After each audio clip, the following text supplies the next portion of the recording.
On our previous episode, Nintendo jump-started the handheld craze once more with its dual-screen device, and other independent publishers were starting to take interest, and the dawn of the microconsoles had begun.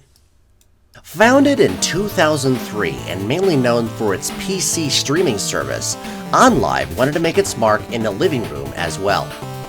With a paid streaming subscription for $15 a month, a user could buy the OnLive game system for $99. The mini console could plug into the TV and emulate what a local game console could do, all from the power of the cloud. The games came from the OnLive streaming service, and no local content was ever owned. OnLive games provided games to stream, like Dirt 2 and Borderlands, and it was sure to please any flighty gamer who wanted to try multiple genres. Due to OnLive originating on the PC market, streamed games were actually PC versions due to their enhanced options like graphics and resolution. Similar to the plans of the scrapped Phantom, OnLive had a digital store to rent or even purchase games to stream. OnLive also allowed viewers to watch hundreds of users broadcast live gameplay to see what a game was like before making any financial commitment. OnLive was founded by Steve Perlman, who had very lofty goals for his company. Rumor had it though that Steve had a very large ego, competing with Gaikai, who was also another streaming service in the market at this time.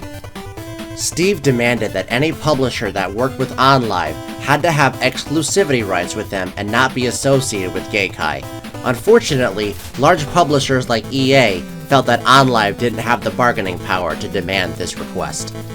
This bitter rivalry caused Steve to sever contracts with many valuable third-party publishers, like EA, due to their association with Gaikai. Racking up 2.5 million viewers in the heyday of the company, OnLive's snag in their business plan was also the hook to get users to subscribe. OnLive promised that all of their games could be streamed for free for a limited time, which encouraged many users to not spend a dime on the OnLive service and only utilize it for a rental or demonstration service. EA wasn't the only company shunned by OnLive's exclusive demands. They also refused Activision, which was a major publisher for games like the Call of Duty franchise. Agreements also fell through for Bethesda, which could have provided memorable classics such as Fallout and the legendary Elder Scrolls franchise that OnLive would have benefited from. The trouble at Steve's company was beginning to come to a head. Due to every game on OnLive having its own individual trial, OnLive wasn't making a cent, and were bleeding venture capital by the day. Former staff reported that Steve humiliated his employees and made them empty promises while forcing them to work holidays, and he belittled the lower staff. The remaining low-morale crew at OnLive either jumped ship or were laid off, and their bodies were not being replaced. With turn-down offers from Dell, Samsung, Adobe, HP, and even Sony, OnLive was a sinking ship with a skeleton crew who was left to see the company go under the waves. In 2012, Sony acquired Gaikai, and Steve Perlman was fired from the OnLive board. OnLive was insolvent and was revived by investor Gary Lauder in the same year for about $5 million. 2 years later, now CEO Mark Jung released a new streaming service called CloudLift, which operated under the OnLive name. Because of the cash infusion, OnLive was treading water, but had a slow updating game library, and only about 200 people were still employed at the company. Unfortunately, this was not enough to save the company, as the root of the problem stemmed from that consumers were not ready yet to accept the non-local idea of cloud gaming. OnLive was a mismanaged company with an idea that was too early to come to fruition. OnLive required a fast and reliable internet connection with a high or even unlimited data cap, and consumers thought it was crazy at the time to pay for a game and never actually physically own it.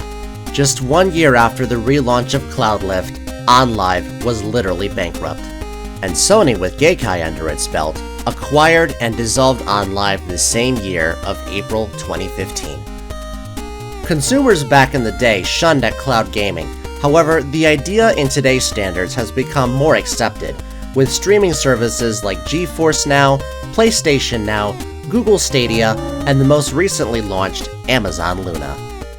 Lingering in rumor mill for many years as the project codenamed Zeus, or known as the PlayStation phone, Sony Ericsson was planning to release a smartphone under the Xperia brand that would double up as a video game handheld and a phone as well. Announced as the Xperia Play in 2011 at the WMC, it would be shipping with 50 launch titles that would be available on day one.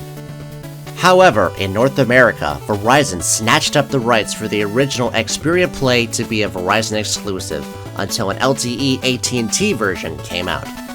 The Xperia Play took design cues from the PSP Go and Xperia 10 smartphone and ran Gingerbread 2.3. It also came with a specialized version of the Android market to download PlayStation certified games for just $10 that were formatted to work on the handheld. Compared to the retail prices of PlayStation portable games, this was quite the bargain. Carrying about 512 megabytes of memory and a 1 GHz processor, these specs matched the competition of the still infant Android-powered competition. Unfortunately, multiple factors such as the Verizon carrier lock deal, flimsy and cheap-feeling hardware, along with mediocre specs compared to PSP and 3DS, and with a ridiculously high launch price of $500, the Xperia Play stumbled into oblivion quite quickly. The Xperia Play still has a small interest within the Android power user community. The built-in hardware D-pad and touchpad sticks were perfect for playing side-loaded emulators for retro systems, such as NES, SNES, PlayStation, and Game Boy Advance titles. Tech entrepreneur Julie Ehrman was in the process of recruiting video game veterans to help her next idea come to life. With the help of Kickstarter, her brainchild, the Ouya, was able to be materialized. At the end of 2012, the campaign raised about $8.5 million, which broke Kickstarter records.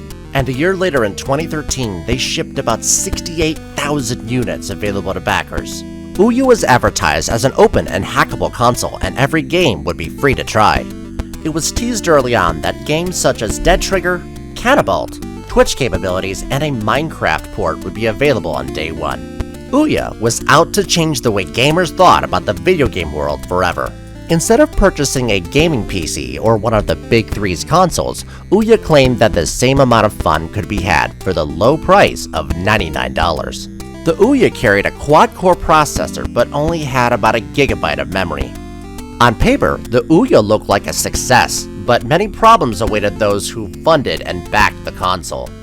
The biggest overlying issue the Ouya had was that all of its games could be played on other devices such as smartphones and other consoles. Essentially, Ouya was offering nothing new, with 99% of the content on Ouya being available on other, more standard platforms. For the small handful of Ouya original titles, the novelty wore off too quick to be able to support a long-term market share. The $99 price tag of the Ouya was able to be workable due to the cutbacks on the hardware and processing power, which was to its detriment. At launch, customers complained about Wi-Fi connectivity issues and cheap controller builds which broke within mere months of ownership. Many backers who supported the Ouya on day one did not get their consoles on time either. Backers were supposed to get their consoles earlier than retail, but due to third-party delays, this was not made possible. Julie apologized for the inconvenience, but only granted users Ouya Store credits as an apology. While the Ouya was pretty flawed, power users saw the opportunity to sideload emulators on the console, making the Ouya a pretty cheap emulation box. Ouya achieved record-breaking funding, but this did not translate to staying power and market share. Their core demographic was power users, and these same individuals were the ones who didn't buy games in the Ouya store. Only 3 years after the original launch, Ouya put itself up for sale due to its increasing debt load. Eventually, Razer Incorporated, a Chinese hardware company, acquired and dissolved Ouya's assets.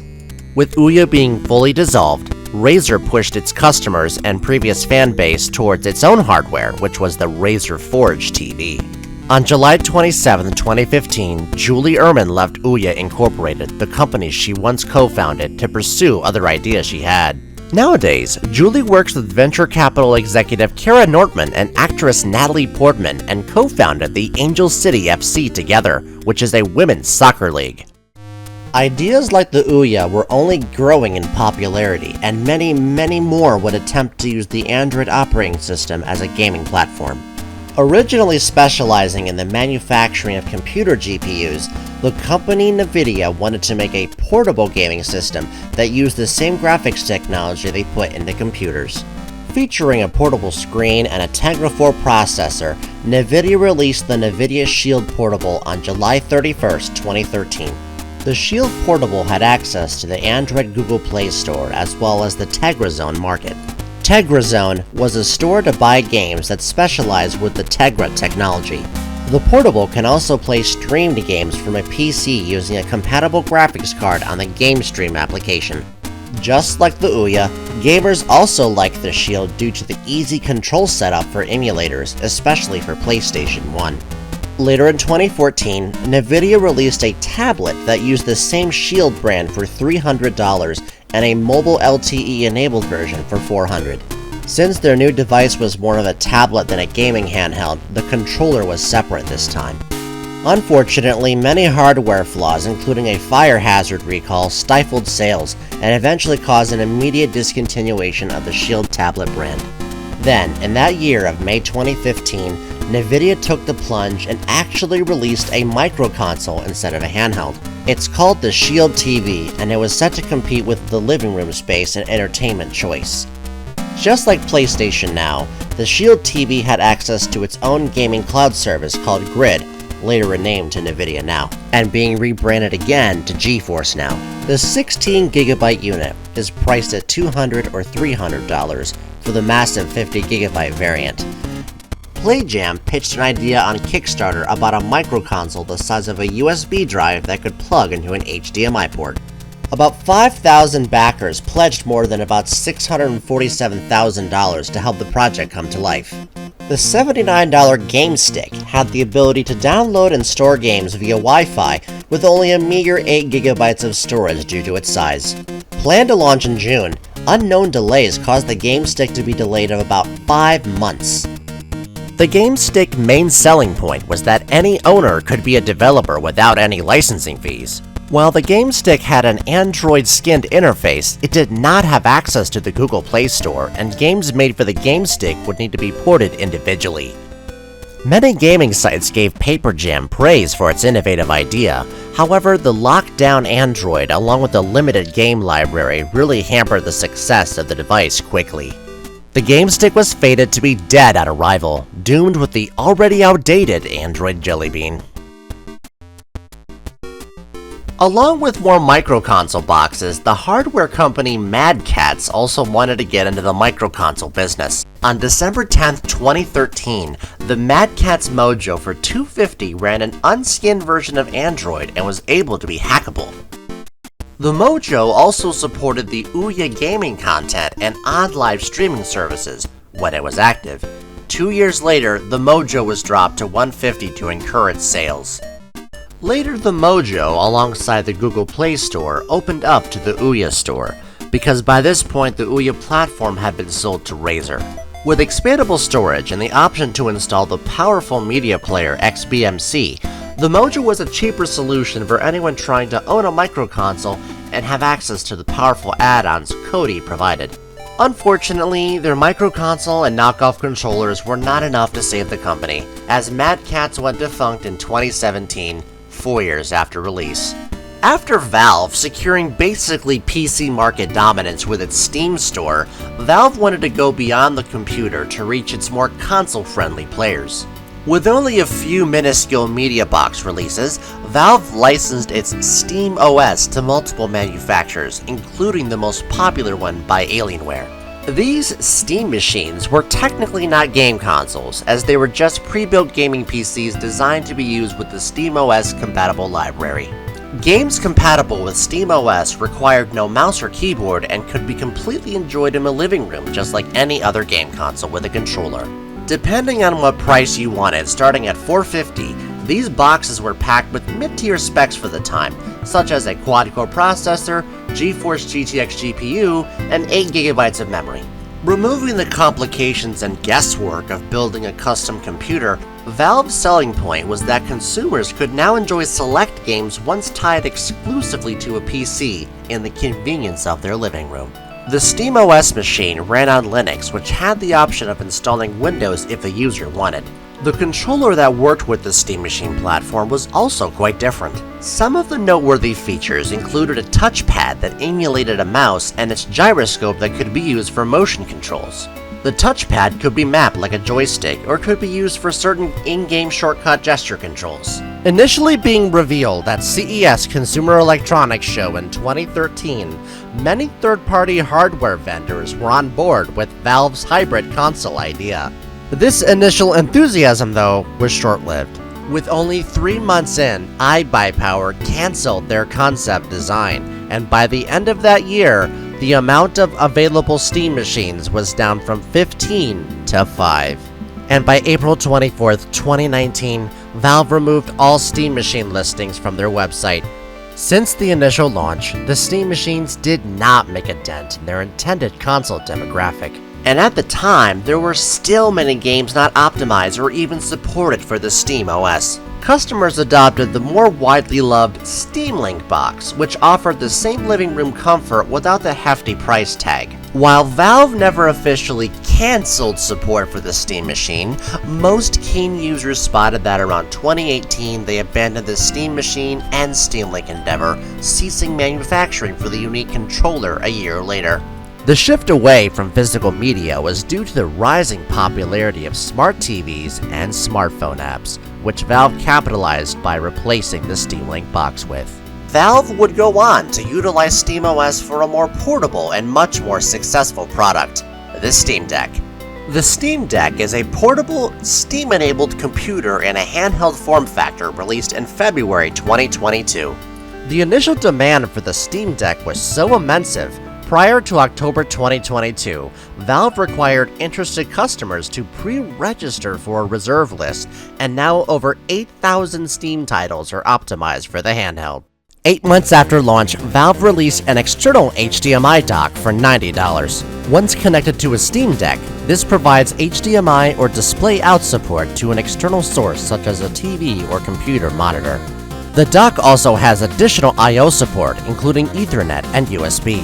With USB out support, the Steam Deck can take advantage of more hardware peripherals such as a disk drive or wireless keyboard and mouse. Valve announced a new revision on the Steam Deck on November 9th named the Steam Deck OLED. The OLED has a smaller CPU die, significantly better battery life, higher refresh rate, improved RAM, Wi-Fi 6 support, and an OLED screen with a slightly larger size. Amazon was initially founded on selling books, but has grown into a billion-dollar behemoth. Wanting to also expand in the video game and media center market, Amazon released their own microconsole to compete with the likes of Mad Catz, Nvidia, and Ouya. Codenamed Bueller, as from the Ferris Bueller movie, the Amazon Fire TV was released on April 2014 for a very tempting price of $99. Just like its other microconsole counterparts, the Fire TV ran a highly skinned version of Android 5.0 called Fire OS. Although not encouraged by Amazon, with the right tools and ADB commands, you can sideload non-Fire Android apps and run them successfully with a keyboard and mouse connection. When the Fire TV launched, it had a main emphasis on games, advertising titles like the exclusive Sev Zero to show how powerful the Fire TV was. The controller support also opened the accessibility doors for sideloaded emulators as well. The Fire TV can do everything a microconsole can do, including video streaming services like Netflix, YouTube, Hulu, and all of Amazon Prime's streaming services. The Fire TV also has a smart Alexa-enabled voice search remote, where you can ask the remote with the built-in microphone to find content for watching. A drawback of the Fire TV is the initial low storage of about only 8 GB, but Amazon supports external expansion support via USB. Fire OS's GUI layout is really Amazon dominant, and some have complained that the Fire TV's existence was to push customers further into Amazon's digital ecosystem. Just like the Mojo, the Fire TV has support for Kodi, and with the right hands and add-ons, the Fire TV can be a very powerful media center, which definitely rivals the stock experience. 6 months after launch, Amazon released a more Google Chromecast-like competitor within the Fire family called the Fire TV Stick. This device, plugged into a power-sufficient TV via USB, can run via the HDMI port with no external power needed. Sporting about a gigabyte of RAM and the same 8GB storage, the Fire TV Stick is a good replacement for anyone who wants to just use streaming apps on their TV for a very cheap price. The Fire TV, along with Nvidia's Shield TV Pro, have been the victors in the microconsole wars, being the top recommended devices for living room purposes. After their initial gaming entry with the pathetic Pippin, Apple always wanted to get back into the media of video games. Back in 2011, Apple wanted to release a Apple-powered television, but the idea was cancelled in 2014 and wasn't released. However, this idea would resurface back in 2006 when Apple announced the Apple TV, previously known as the iTV, before Apple changed this to avoid conflicts with BBC's trademark. The Apple TV had a 720p resolution and could stream iTunes media content to the box. After several minor revisions, the 2015 HD revision, or the 4th gen, introduced tvOS with support for the Apple App Store, just like the iPhone. Now, with third-party app support, games, along with apps, could be played and viewed in the living room, just like the same media microconsoles Apple was competing with. tvOS is a fork of iOS, and apps can be easily ported from iPhone to the Apple TV seamlessly. With Apple's emerging App Store, the Apple TV HD had access to already a large category, with about 8,000 apps and 2,000 games. Apple, however, made a few mistakes at launch that likely hampered their success in the gaming space. Currently, the Apple TV has controller support for PlayStation and Xbox controllers, but Apple in 2015 initially required all games to support the touchpad Siri remote. They realized this was likely a mistake and removed the requirement only a year later. Apple initially also required apps and games to only be 200 megabytes. This required large games to download on-demand packages when needed. This created a not very seamless experience filled with compromises when it came to gaming. The Apple TV is definitely considered a microconsole, and in 2019, Apple launched the Apple Arcade. Apple Arcade is a subscription service that provides access to an ever-expanding library of exclusive games, along with enhanced free-to-play titles, with all additional monetization removed. These games are all playable on all Apple's devices, including, of course, the Apple TV microconsole. Apple, though, may be looking to delve deeper into the gaming industry, going beyond media microconsoles. The newly released iPhone 15 provides a graphics processor that is being advertised to play announced future ports of AAA games, like Resident Evil Village and Assassin's Creed Mirage. The iPhone 15 also has display-out monitor support, along with ray tracing. With these factors in mind, there's a possibility Apple could be using the iPhone 15's customer gaming interest as a test to prepare a beefier gaming-focused console. If these rumors are true, this would be the second time since 1997 that Apple is potentially gearing up to compete in the console living room business again. While the idea of cartridges in today's mainstream is mostly history, many still see the value of physical collections being appealing to collectors while living in an ever-growing digital world. As a previous producer for Atari, Blaze Entertainment's idea to have a successor throw away low-quality plug-and-play consoles with quality and physical game collection being a focus. This idea was the Evercade, released in May of 2020. The Evercade was a handheld that could play 8-bit and 16-bit emulated games, which are stored on physical cartridges. The Evercade launched at a price of $80 and also had a 3 gaming pack bundle for $100. The Evercade was the answer to consumers who grew up with classic games but wanted to relive them on the go or TV out at home without dealing with the exuberant retro gaming inflation that does not seem to be stopping. With a 4.3-inch screen, the Evercade could run classic games at their original aspect ratio without stretching compromises.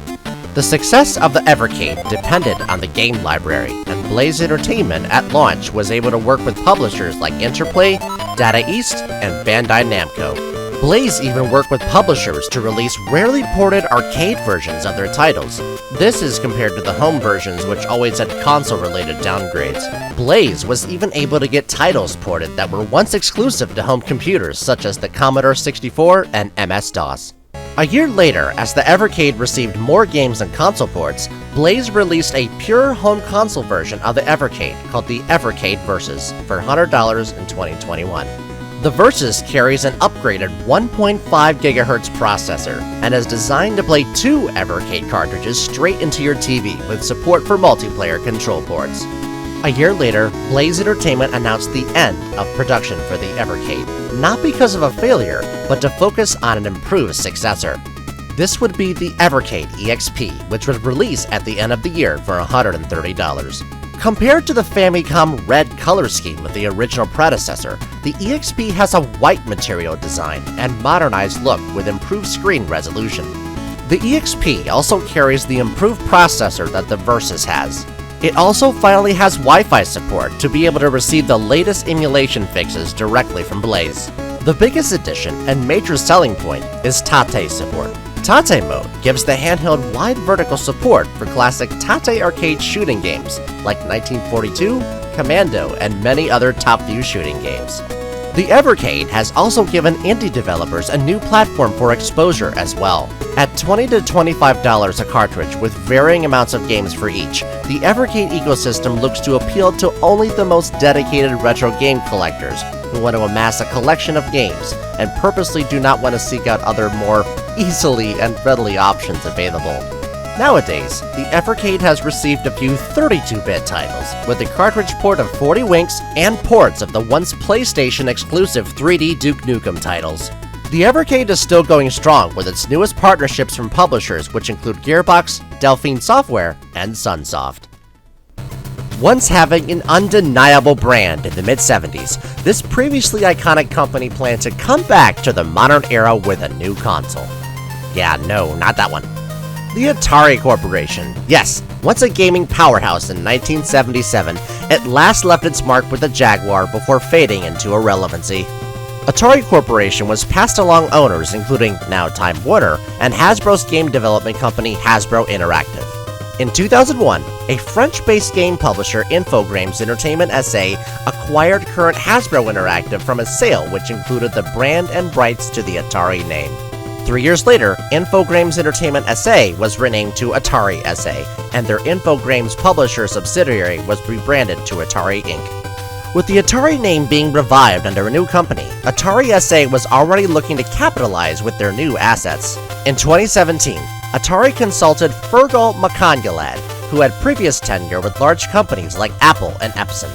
After having failed a crowdfunding gaming watch, Fergal suggested to utilize the massive library of Atari games similar to the vein of the NES Classic box that came out from Nintendo a year prior.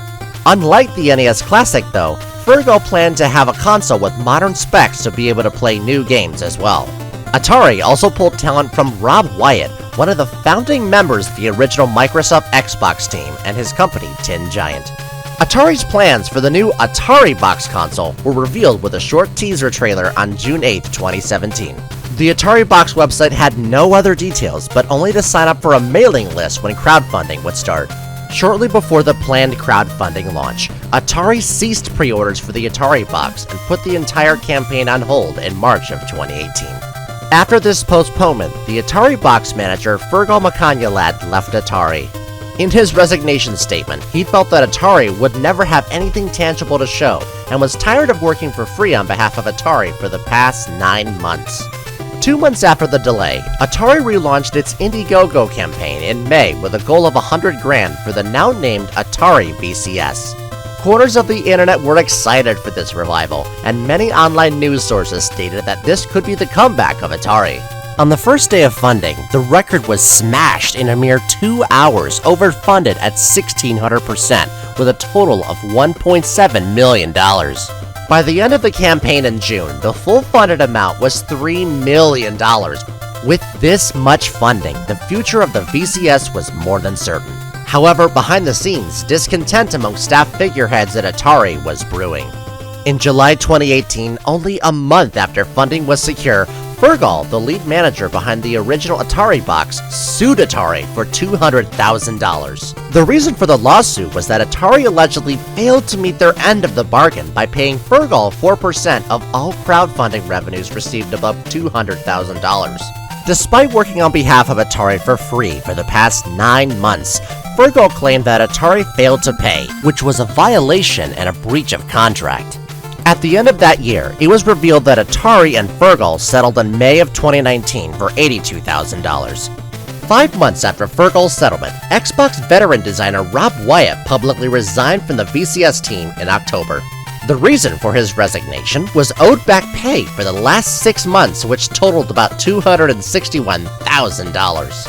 A year later, Wyatt also attempted to sue Atari in April 2020, but it was dismissed without prejudice due to the terms that Wyatt's company Tin Giant signed off on.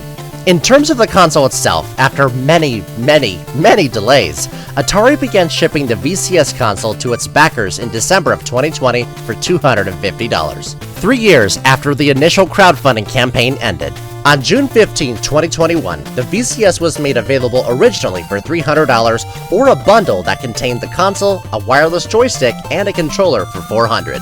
The Atari VCS is a Linux-powered computer with a PC form factor, similar to Valve's ill-fated Steam machines. The VCS has its own GUI skin, but also has a PC mode, which features a typical desktop environment and interface. Because the VCS is a computer, the hard drive and memory can be upgraded. After launch, once it was in the hands of consumers and critics, many wondered who this was actually for. The VCS could only natively play the 100 built-in Atari games, recharge classics, and indie titles which were made for the system. The limited internal specs mean that even in PC mode, the VCS struggles to keep locked frame rate with any high-end title, and can only be enjoyed with games that offer minimal graphical impact. At the original price point, most classified the VCS as a recommendation to only die-hard Atari fans. This was because other competing consoles from much more reputable companies were at the same or slightly higher price point, but with a vastly larger supply of games. Even though the VCS had a very successful crowdfunding campaign, it was an abject failure. Atari reported that in September 2022, their hardware sales dropped 91% with a €5 million loss, citing the VCS as the reason for this drop. In the statement, Atari announced the cancellation of all VCS manufacturing contracts and is currently having their stock at a $100 price cut. Indie support for the console has also been wavering, and it is likely that after all VCS stock is sold, Atari will no longer sell the console. Atari stated that they have several hardware and software projects in development that will expand the VCS ecosystem. One of these projects is the Atari 2600 Plus for $130. The 2600 Plus is an HDMI-enabled Atari that can play 2600 and 7800 physical cartridges. For the future of Atari, they still sell collector's editions of their original games, but are mostly looking to dabbling into NFTs and cryptocurrency next. Atari is only alive in name and died in 1984. However, its zombified corpse continues to be reanimated by faceless investors for the sake of capitalizing on the nostalgia of its once iconic name. With the rise in affordability of smart-enabled TVs, the need for microconsoles in the living room has all but vanished.